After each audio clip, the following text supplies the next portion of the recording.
झारखंड में विधानसभा का चुनाव खत्म हो चुका है। दूसरा चरण 20 तारीख को ही समाप्त हो गया है।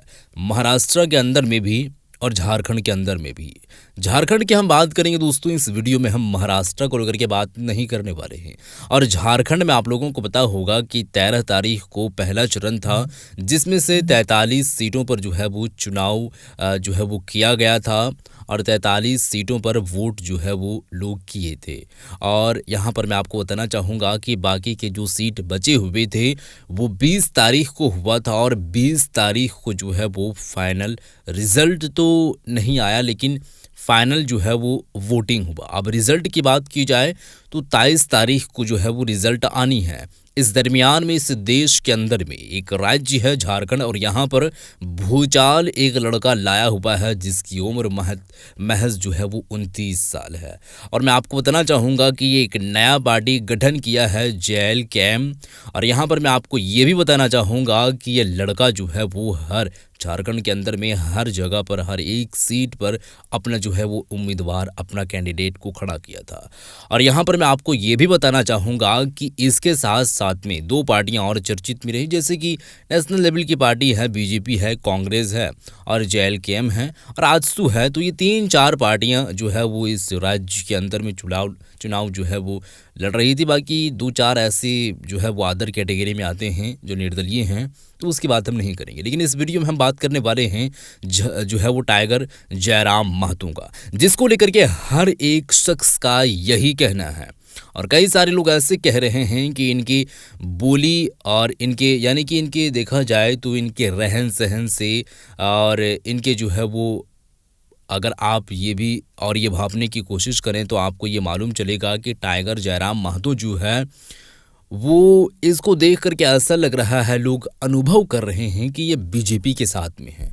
हालांकि ये गठबंधन नहीं किए हैं और ये कई ऐसी जगहों पर जाते हैं जिसमें से ये कहते हुए नजर आते हैं कि गठबंधन हम नहीं किए हैं। अब आने वाली जो पीढ़ी है और आगे आने वाले जो टाइम है, वक्त है, उसकी हम तो चर्चा नहीं कर रहे हैं और ना ही बात कर रहे हैं। लेकिन अभी की बात करें तो हम जनता से यही कहते हैं कि हमें सपोर्ट करें, हमें ऐसा ताकत दें जो हम खुद अकेले में लड़ सकते हैं। इस दरमियान में आपको बताना चाहूँगा कि टाइगर जयराम महतो का जब उनसे सवाल किया गया और सवाल ये था कि आप बीजेपी या जेल यानी कि जेएमएम में हेमंत सोरेन की पार्टी हो या बीजेपी की पार्टी हो, तो किस में आप जाना चाहेंगे, या इसी तरीके के सवाल जो है वो किए गए हैं। और ये जवाब क्या आया है आपको हम वीडियो में दिखाने वाले हैं। इंटरव्यू भी आप लोगों के सामने हम रखने वाले हैं और कुछ जानकारी भी हम आप लोगों को देने वाले हैं दोस्तों। अब आप इस वीडियो को देखते रहें और वीडियो को देखने के साथ साथ में जो है वो ज़्यादा शेयर भी कर दें, लाइक भी कर दें, चैनल को भी सब्सक्राइब ज़रूर कर लीजिए। आप लोगों के सामने ये वीडियो है, ये वीडियो को देखें आप। जयराम जी, अब तो तय हो गया, मतलब पहले फर्स्ट फेज में इलेक्शन हो गया 43 सीट ना। अब 43 सीट में सब सेफोलॉजिस्ट और आकलन करने वाला लंबा लंबा आंकड़ा दे रहा है। आप आंकड़ा दे दीजिए ना आज हमारे लिए स्पेशल, क्या आंकड़ा होगा? देखिए आंकड़ा कह पाना, देखिए जैसे मैं कहता हूँ कि देखिए जनता का अपमान मत करिए, तो आप इसका इंतजार करिए। आप जर्नलिस्ट हैं, जी। आप रिपोर्टर हैं, आप जर्नलिस्ट हैं, आप आंकड़ा दे सकते हैं। हम लीडर हैं, हम आंकड़ा नहीं दे सकते हैं। अगर हम आंकड़ा देंगे भी तो हम जाहिर सी बात है अपनी बड़ाई करेंगे, हम अपने पक्ष को रखेंगे। परिणाम क्या होगा उस बात की हम चर्चा नहीं करेंगे। जब तक परिणाम नहीं आएगा ऑन दी पेपर, तब तक हम अपना ही पक्ष रखेंगे। तो इसीलिए आप हमसे राय ना लें, आप अपनी राय को रख सकते हैं, वो स्वतंत्र हैं, हम बुरा नहीं मानेंगे। नहीं तो आज तो मैंने आज अपने शो में कहा कि जितनी भीड़ है भाई साहब, ये भीड़ अगर ईवीएम में सपोर्ट में तब्दील हो गई तो देखिए बवाल हो जाएगा। आज मेरी जितनी भी सभाएं हैं उन तस्वीर का आप देख लीजिए। रामगढ़ पाँव रखने की जगह नहीं, मांडू का कुछ जो वहाँ भी वही हाल, गोमिया में वही हाल, बिशुनगढ़ में वही हाल और रात को बगोदर में भी वही हाल। तो जाहिर सी बात है वो भीड़ वोट में तब्दील हो चुकी है। इस बार ईवीएम में वो दिखेगा। अच्छा, मौसा बड़का मौसा से इतना प्रॉब्लम क्या है? प्रॉब्लम नहीं है, उनसे बस वैचारिक मतभेद है। अगर एक ही परिवार के पास प्रॉपर्टी रहेगी, एक ही परिवार के पास पॉलिटिक्स रहेगी, तो आम व्यक्ति की वैल्यू कौन लगाएगा? आम व्यक्ति गरीब क्यों हो रहा है? आम व्यक्ति लाचार क्यों हो रहा है? इन लोगों के लोभ के कारण, इनकी लालच के कारण गरीबी है। अगर आपका 4 जिला में घर है, आपका 4 जिला में दुकान मकान है, तो जाहिर सी बात है गरीब आदमी झोपड़ी में रहेगा। आखिर दुकान आप बनाएं कहाँ बनाएं? किसी की ज़मीन पे बनाएं, और ज़मीन किसकी है? गरीब आदमी की है। क्योंकि सुखी आदमी, सुखी संपन्न आदमी ज़मीन बेचता नहीं है, गरीब आदमी लाचारी में बेचता है। तो मौसाद जी रहें, चाहे सांसद रहें, चाहे विधायक रहें, झारखंड के 70-80% विधायक ऐसे हैं जो प्रत्येक 6 महीना में नया जगह ज़मीन खरीदते हैं, गरीब का लूटते हैं। आप भी तो बोलते थे कि आपके पास सारा डॉक्यूमेंट है, इलेक्शन टाइम में निकालेंगे, बताते समय क्या नहीं नहीं? मिला, समय नहीं मिला। डॉक्यूमेंट्री सब है, लेकिन यही है कि समय नहीं मिला। और एक का बताएंगे तो अगला बोलेगा कि भाई उसके बारे में बताइए। अगर हम 81 विधानसभा घूमते तो 1 बाय 1 सबका आप बताते। तो किसी को बख्शे नहीं बॉस, ना एनडीए को छोड़े ना इंडिया को छोड़े, तो कल को जब कहता ना कि डायन भी 5 घर छोड़ देता, आप तो किसी को नहीं छोड़े, तो दोस्ती किससे होगी? देखिए, दोस्ती विचारों से होती है और विचार समय के साथ परिवर्तित होते हैं। तो यदि किन्हीं के विचारों में परिवर्तन आएगा तो सोचा जाएगा, नहीं तो अपोनेंट की भूमिका। तो कल को जो आपके संगी साथी थे, जिनको आपने, हम कहते हैं ना सगे सखा, वो जब दगा कर रहे हैं, और वो तरह तरह की बातें, क्योंकि हम लोग पत्रकार हैं, सबसे मिलते हैं। अब लोगों ने कहा अरे जयराम में तो दारू का नदी बहा दिया।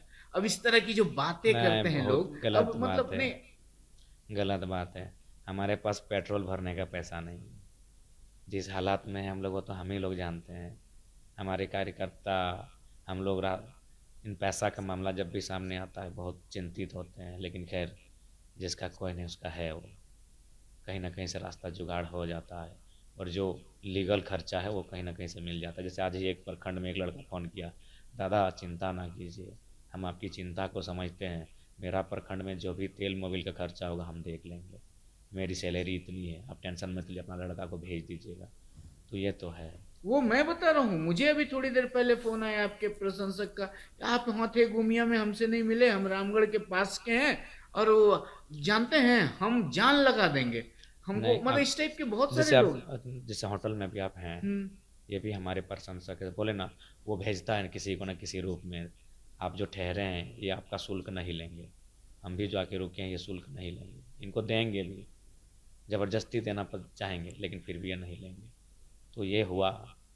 तो बाकी लोग जानते ही हैं, जो लोग सत्ता में हैं, जो करोड़ों रुपए का घोटाला कर दिए हैं, जिनके कारण लाखों लोग गरीबी से लाचारी से मर गए, उस पर सवाल नहीं होता है जयराम मा तो ये कर रहा है वो कर रहा है। अरे जयराम मा तो वो शख्स है ना जो अपने इस मोबाइल के मैसेज में और इस मोबाइल को पॉकेट में और इसमें राज्यसभा का टिकट है, राज्यसभा के टिकट को इस जेब में लेके घूमता है, वो शख्स का नाम जयराम महतो है। तो जयराम महतो बिहारियों से नफरत क्यों करता नहीं, है? बिल्कुल नहीं, वो हमारे बड़े भाई हैं, बंगाल वाले हमारे बड़े भाई हैं, उनसे हमारी शिकायत है, नफरत नहीं है। अगर कोई ऐसा कहता है तो गलत कहता है, उनसे हमारी शिकायत है। और छोटा भाई का बड़ा भाई से शिकायत होना लाजमी है। शिकायत इस बात का है कि हमारे बीच बंटवारा हो चुका है, आप अपने बंटवारे को संभालिए, हमें अपने बंटवारे को संभालने दीजिए। मतलब आप क्या चाहते हैं? हम यही चाहते हैं कि हमारे झारखंड में 75% हमारे लिए। तो वीडियो आप लोगों ने देखे हैं दोस्तों, छोटी सी ये वीडियो थी और ये चुनाव की बात की वीडियो थी दोस्तों।